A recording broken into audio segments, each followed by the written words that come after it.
deste o filho, exibia ao Pai a proposta final. Com seu sacrifício salvasse o bem mais precioso das garras do mal.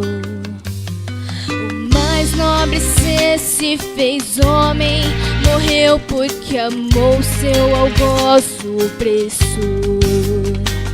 Aceitou seu destino de Marte na cruz, concluiu seu plano redentor. Envolto em dor, o Pai entregou o seu filho, a maior história de amor. A luta acabou, um pranto, um clamor da sorte fatal, Deus nos resgatou.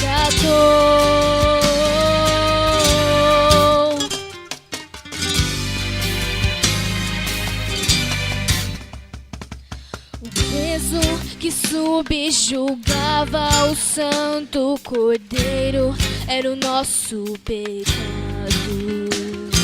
Seu rosto disforme, ferido, marcado, exclamava: está consumado. De volta ao Pai, o Filho saudoso mostra as cicatrizes nas mãos. Mostrando seus olhos à terra, ele diz: hoje meus filhos têm salvação. Envolto em dor, o Pai entregou o seu filho, a maior história de amor. A luta acabou, o pranto, um clamor da sorte fatal, Deus nos resgatou.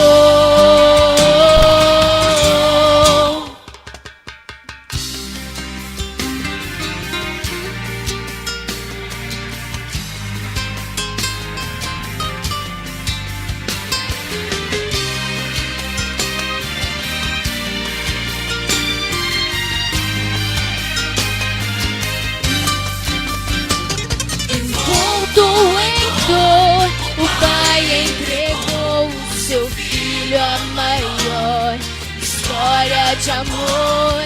A luta acabou, um pranto, um clamor da sorte fatal, Deus nos resgatou. Enquanto em dor, o Pai entregou seu filho, a maior história de amor.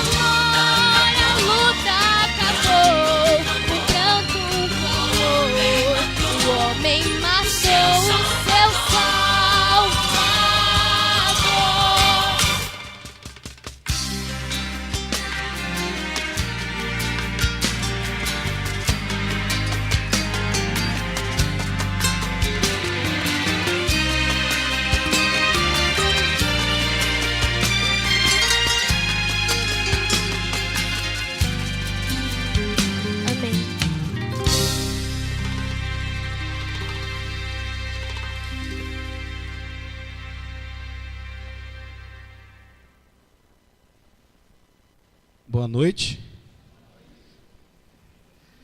Deus seja louvado porque você se encontra aqui hoje no melhor lugar do mundo, que é aos pés do Salvador.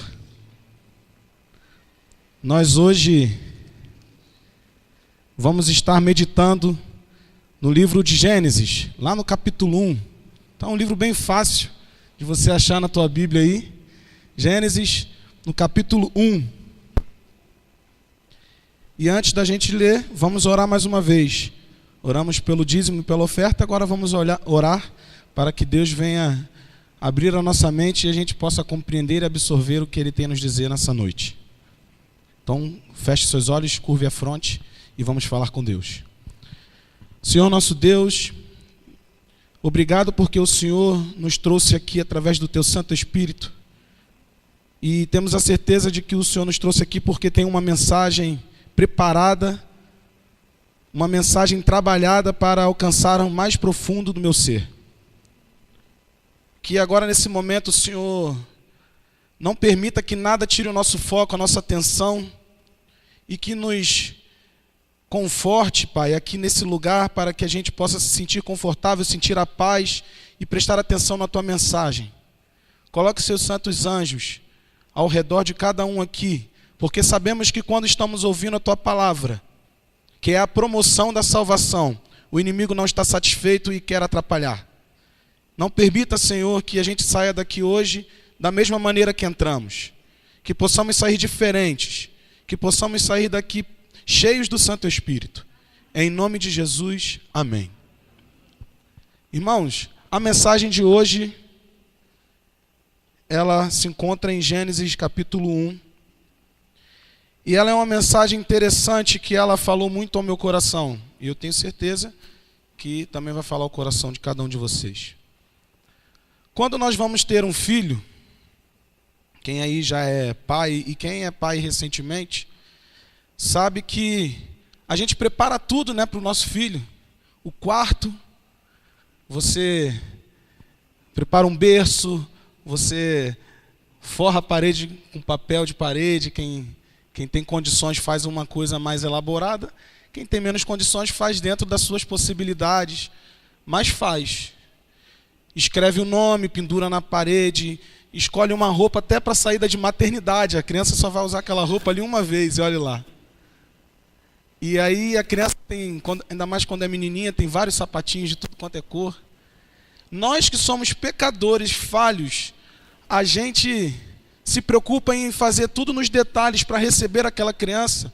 E antes mesmo da gente conhecer o nosso filho, a gente já o ama. E nós somos falhos. Imagina Deus. Deus nos amou primeiro. Deus criou um planeta perfeito para receber o ser humano. E Deus não é pecador, Deus não é falho como nós somos. Se nós que somos falhos recebemos o nosso filho com o bom e o melhor que nós temos a oferecer, Deus também nos ofereceu o melhor que Ele tinha a oferecer. Mas o pecado entrou e destruiu e corrompeu a criação. Mas hoje nós vamos entender um pouco o que está por trás da história de Gênesis. Gênesis, ele vem em forma de um relatório, irmãos. Quem já trabalhou aí em firmas que precisam prestar contas, sabe o que é bem um relatório? Você vai lá e relata tudo o que você fez para prestar contas ao seu patrão. Só que Deus, se você for parar e prestar atenção, Ele não tinha para quem prestar contas. Por que Deus fez um relatório? Por que Deus relatou a criação? E quando você vai olhando, Ele tem um discurso já pré-moldado e Ele vem seguindo aquele discurso ali em Gênesis. Nos primeiros dias da criação, no segundo, no terceiro e assim por diante vai. E nós sabemos que a Bíblia ela foi escrita em 2 línguas principais, que é o hebraico, no Velho Testamento, e no Novo, o grego. E algumas partes da Bíblia também tem o aramaico, mas em sua maioria, o hebraico e o grego. E o interessante é que para a gente entender um pouco da história aqui de Gênesis, a gente vai precisar conhecer algumas palavrinhas em hebraico, que vai ser importante para que a gente compreenda o macro, o todo. E aí sim nós vamos depois focar no detalhe. Aqui em Gênesis 1, a Bíblia vem falando assim: no princípio criou Deus os céus e a terra. E aqui vem dizendo dia após dia. Por exemplo, se você for na sua Bíblia, você vai olhar aqui no versículo 3. E disse Deus, haja luz, e houve luz. No versículo 6, e disse Deus, haja firmamento no meio das águas. E depois no versículo 9, disse também Deus, ajuntem-se as águas debaixo dos céus. E aí depois viu Deus que era bom, no versículo 10. Olha só, irmãos, que interessante. Deus ele vem criando no comando de voz. Haja e ouve. Só que Deus ele segue uma ordem lógica. Primeiro ele cria o céu e lá na frente ele vai criar a ave e colocar no céu. Ele não cria primeiro as aves, depois ele cria o céu. Deus ele vem seguindo uma ordem lógica. E aqui Gênesis é um relatório no qual do primeiro ao sexto dia ele segue um padrão, mas no sétimo dia ele quebra o padrão de discurso. Quando você vem olhando aqui e você vê que Deus, ele dá voz de comando, e quando você vai no original, o nome de Deus aqui é um Deus que passa uma ideia de meio até que distante, né? Haja e ouve. Deus está dando no comando e criando, e as coisas foram sendo feitas no poder da sua voz. Mas quando chega no 7º dia, quer dizer, no último dia, quando ele criou o homem, aqui no versículo 26, ele fala assim: também disse Deus, façamos. Ele já se inclui na ação. Ele agora não mais dá apenas o comando de voz. E você percebe que aqui ele fala no plural. Então dá a ideia de mais do que um no evento da criação do homem. Façamos o homem à nossa imagem e semelhança. Aqui, irmãos, quando a Bíblia se refere a Deus, ela se refere a Yahvé, que é um Deus pessoal, é um Deus presente. É quando Deus está em ação e está perto do seu povo. Então, quando Deus estava criando os dias, Deus estava distante, criando. E agora, quando Deus cria o homem, Deus está perto, próximo, com a sua própria mão, criando o ser humano.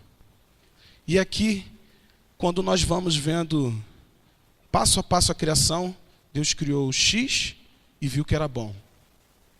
A Bíblia ela vem e diz assim, Meod. O que é o Meod? Meod significa agradável, esteticamente bom. Então, quando Deus criou o céu, quando Deus criou o firmamento, quando Deus fez ajuntar-se as águas, no versículo 10 ele diz, e viu Deus que isso era bom. Meod, agradável. Deus viu que o que ele fez, esteticamente, era agradável. E aí ele vem repetindo. Só que quando ele cria o homem, quando ele termina a criação, ele vai, já não usa mais o Meod. Ele usa o Tov Meod. Sabe o que significa, igreja? Significa que Deus estava falando assim, está tudo perfeito, não tem mais nada para acrescentar. Isso é lindo. Porque Deus ele criou tudo, e passo a passo ele falou, isso aqui é agradável. Isso aqui é agradável. E quando ele terminou tudo, que ele colocou o homem ali, e aí sim ele chega e fala, não tem mais nada para acrescentar, está perfeito. Agora eu posso descansar. Não preciso mais fazer nada.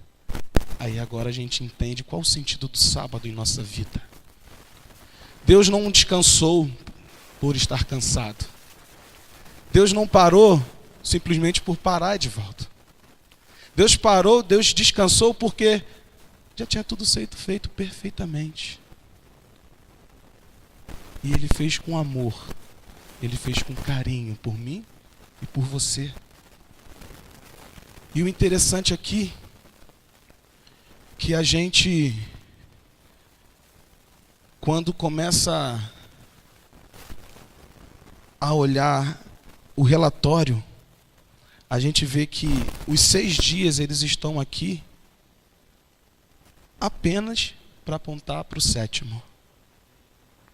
Deus não teria o porquê escrever um relatório para a gente.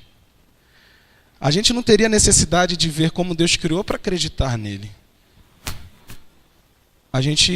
A fé não é acreditar naquilo que não vemos, mas os 6 dias estão ali para apontar para o 7º. E o interessante disso tudo, quando a gente volta aqui no capítulo 1, que ele fala assim, no princípio criou Deus os céus e a terra. A terra, porém, era sem forma e vazia. Havia trevas sobre a face do abismo, e o Espírito de Deus pairava por sobre as águas. Sabe o que é interessante, irmãos? A língua portuguesa, perto do hebraico, ela é considerada uma língua rica. Por exemplo, pena. Pena pode ser pena de pavão, de galinha, pode ser condenação. Aquele rapaz recebeu uma pena de tantos anos. Pode ser pena de dó, eu tenho pena de fulano. Uma palavra ela pode ter vários significados, dependendo do contexto. E no hebraico, que é perto do português, é considerado uma língua pobre. Também acontece isso. Algumas palavras têm vários significados. E quando a gente vê aqui no português, que veio traduzido, ou seja, muita tradução ela perde a sua essência, no princípio, quando você vai no original, ele está escrito assim, ó, Bereshit.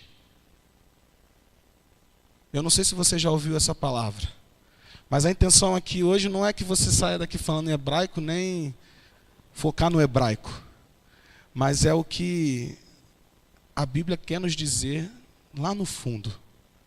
E o importante é que você saia daqui com a essência e com o convite que Deus tem a te fazer nessa noite. Toda vez que você vem para a casa de Deus, Deus tem um convite para você. E hoje Ele tem um convite especial para você e você vai entender esse convite. E se você sair daqui hoje sem entender, me procura ali na porta e fala, não entendi, não vai para casa sem entender.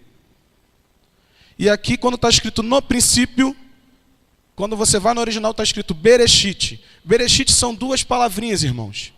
O B é uma preposição. Ela pode ser no, em, por, através de. Ela pode ter essas variações. E o reshit, ele vem de uma palavra raiz que é o rosh, significa cabeça. E aí o reshit, ele pode ser princípio, primogênito, primazia e primeiro. E aqui agora a gente fica pensando assim, poxa, mas o que isso quer nos dizer? Abra sua Bíblia lá em Colossenses, no capítulo 1. E vamos ver o que o apóstolo Paulo ele explica para nós acerca do Bereshit. Colossenses foi escrito em grego, Velho Testamento em grego. E existe uma palavrinha que em grego é arre, que é o paralelo do Bereshit no hebraico. E aqui ele vem descrevendo para a gente e explicando o que está dizendo lá em Gênesis. Colossenses capítulo 1, versículo 13.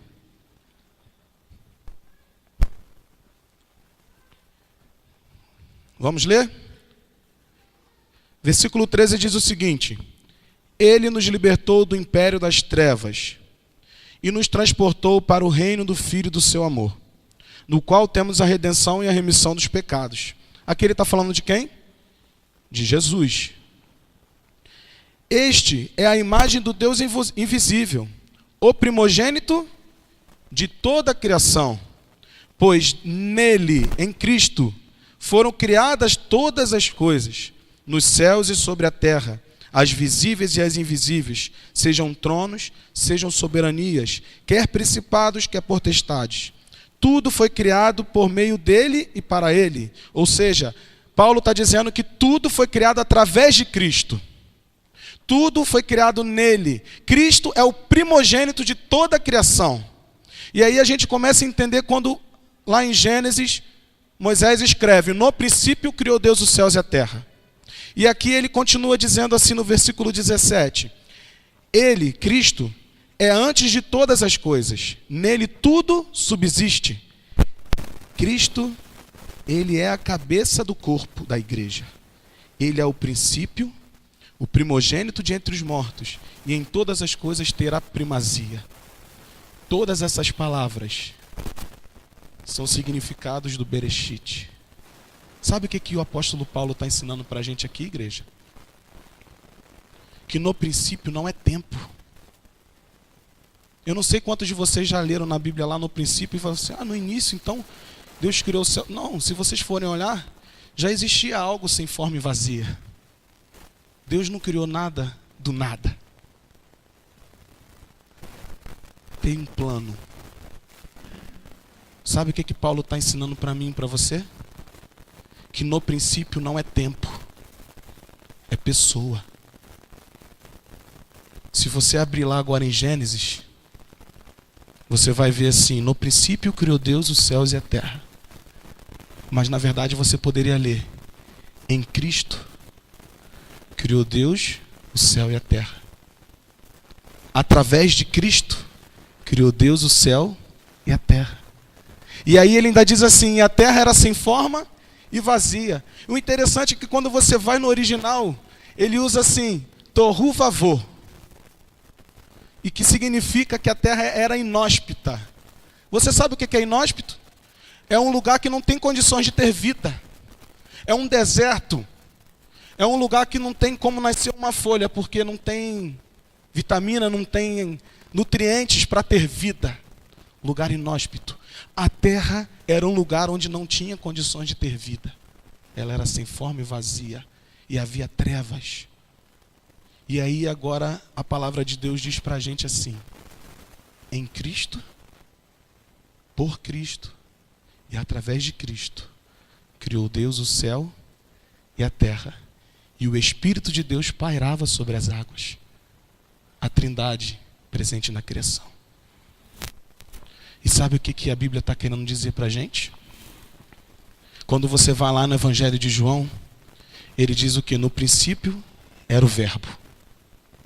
No princípio era o Verbo. Ou seja, Cristo estava presente desde o início na criação. Cristo estava presente quando Deus falou: façamos o homem à nossa imagem e semelhança. E se você for lá em Apocalipse, na última palavra da Bíblia, na última frase, no último versículo, está escrito lá: a graça de Jesus. No primeiro versículo da Bíblia, ela fala de Jesus. No último versículo da Bíblia, fala de Jesus. E a Bíblia inteira aponta para Jesus. Irmãos,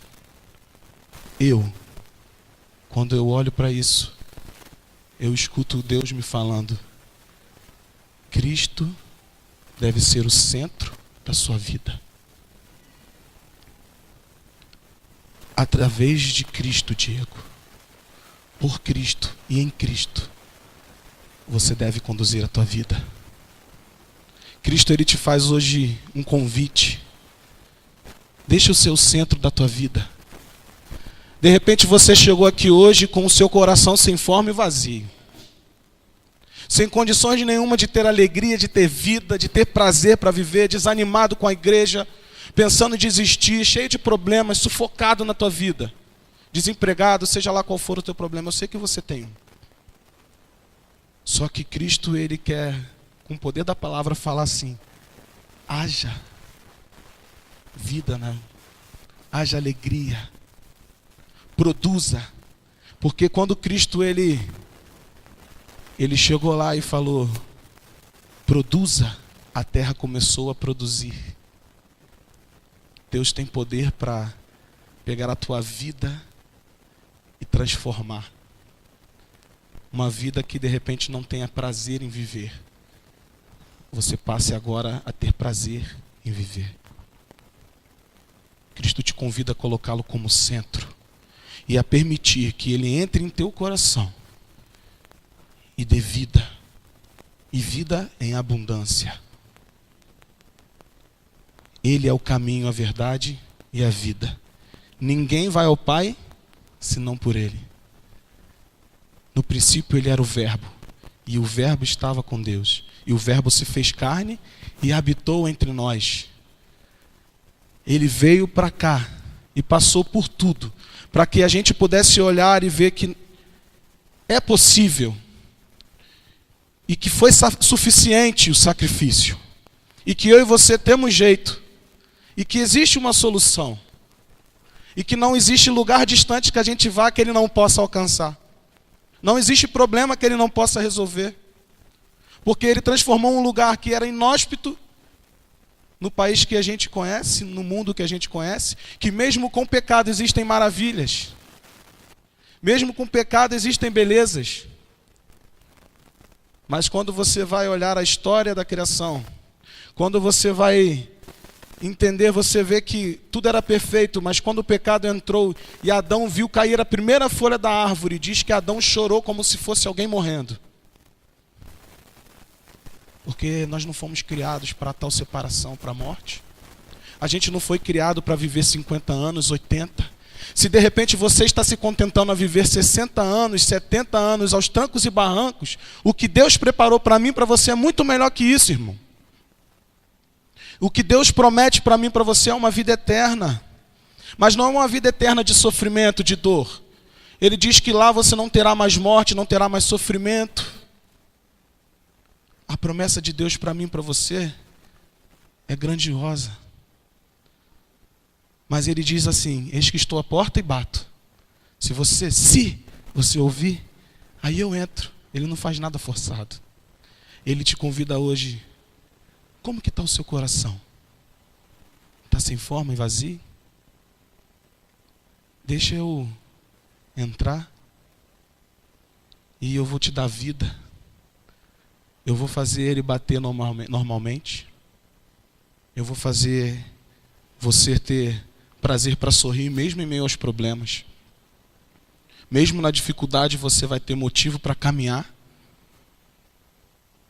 E o maior milagre de todos é mesmo nas dificuldades você continuar aqui firme, lutando e caminhando.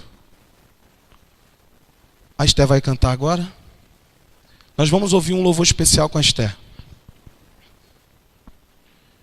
Enquanto esse louvor ele é entoado,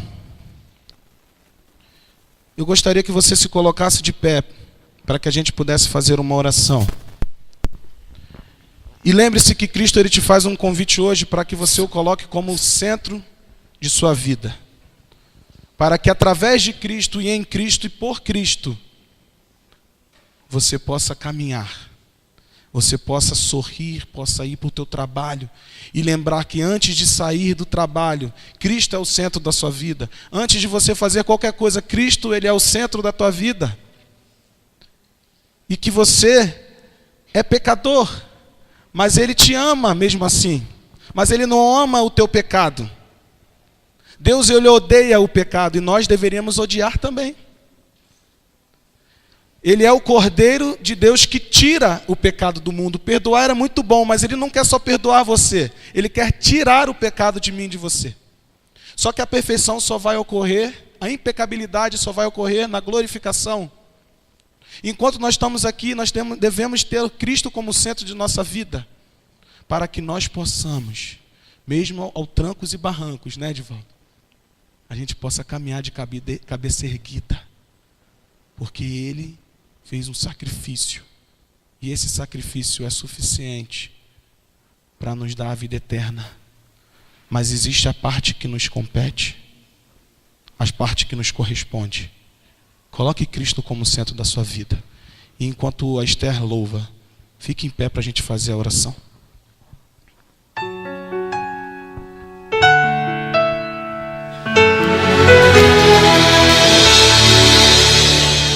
Nada posso esconder de ti, Senhor.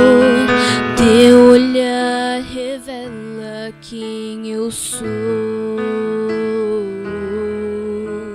Só tu podes ver dentro do meu coração. Ainda tenho tanto pra mudar. Tento dar um passo em tua direção. Tento segurar na tua mão. Se eu tomar as asas da alva e voar, se eu habitar no extremo do mar, eu sei que até ali a tua mão me guiará. destra me susterá, Senhor, tua destra me susterá. Teu olhar me encontrará, Senhor, teu olhar me encontrará.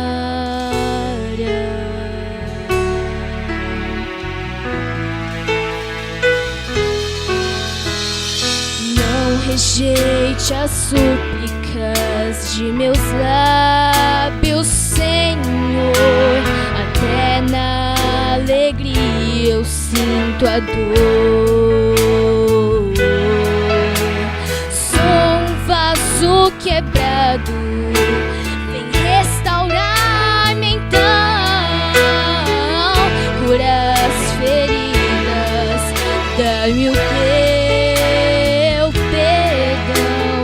Leva minha vida muito mais além, além do que eu possa imaginar.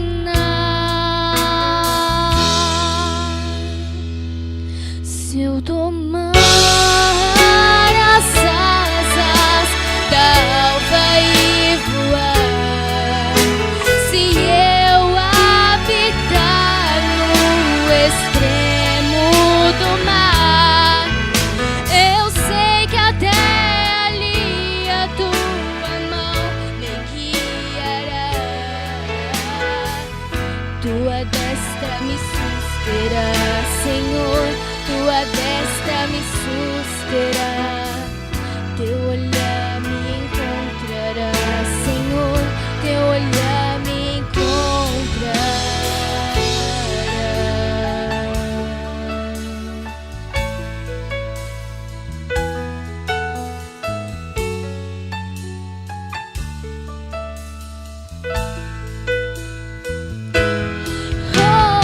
O teu poder não tem limites, meu Senhor. O teu perdão limpou meu coração. Se eu tomar as asas da alva e voar, se eu habitar no extremo do mar, eu sei que até ali a tua mão me guiará. Tua destra me susterá, Senhor, tua destra me susterá. Teu olhar me encontrará, Senhor, teu olhar me encontrará.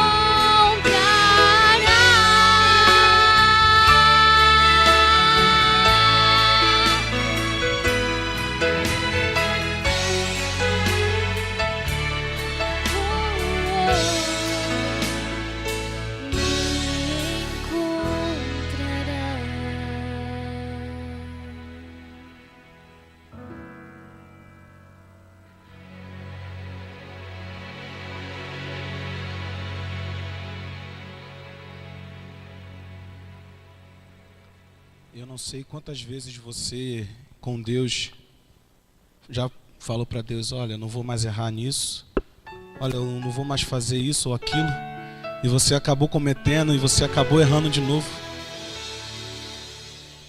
Que andar com Deus seja a tua prioridade. Bereshit, no princípio, em Cristo, através de Cristo e por Cristo. Num mundo de vida tortas, Deus te convida a ter uma vida reta, uma vida com retidão.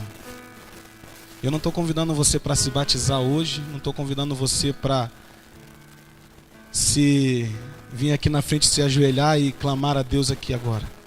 Mas eu estou falando para você no seu íntimo, no teu coração, na tua mente, você falar com Deus que você é limitado, mas que você tem um Deus que é ilimitado. E que você tenha consciência de que sem Ele você não é capaz de você se aperfeiçoar. Mas que você tem um Deus que é perfeito, que criou tudo perfeito, que pode te aperfeiçoar dia após dia. E que pode te conduzir mesmo dentro da imperfeição até a eternidade.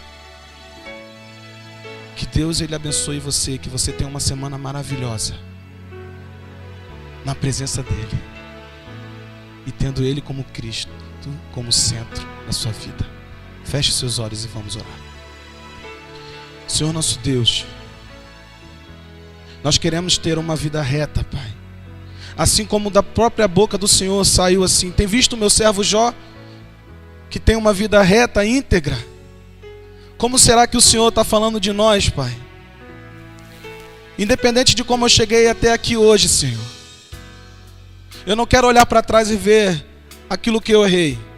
Eu quero olhar para frente e ver aquilo que em Ti eu posso acertar, Pai. Corrija a minha vida, repara as brechas, Pai. Nós sabemos que se a gente pudesse ver com os olhos da fé, nós veríamos milhares de anjos do inimigo nos atacando com dardos inflamados, mas que também veríamos apenas um anjo do Senhor sendo capaz de nos proteger e todas aquelas flechas desaparecendo. Obrigado, Senhor, porque o Senhor é nosso refúgio, a nossa fortaleza. E nós queremos viver através de Ti, por Ti e em Ti, Pai. Mas nós tropeçamos, caímos. E às vezes a gente promete alguma coisa e não cumpre. Perdão, Senhor. Perdão se eu errei. Perdão se eu deixei de olhar para a Tua cruz, Pai.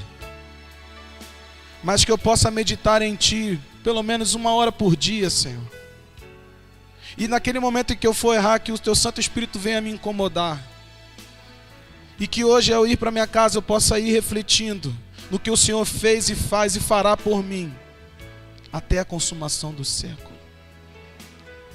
Por favor, Senhor, abençoe cada lar aqui representado.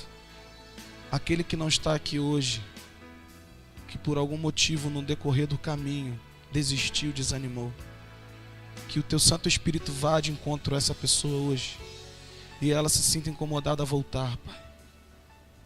E tire de mim de repente um desânimo, uma fraqueza, e que eu possa voltar ao meu primeiro amor, e que eu possa tomar coragem a dar mais um passo em direção a Ti, Senhor. Nos leve para o nosso lar em segurança. E é isso que lhe pedimos, em nome e por amor de Jesus. Amém, Senhor. Amém.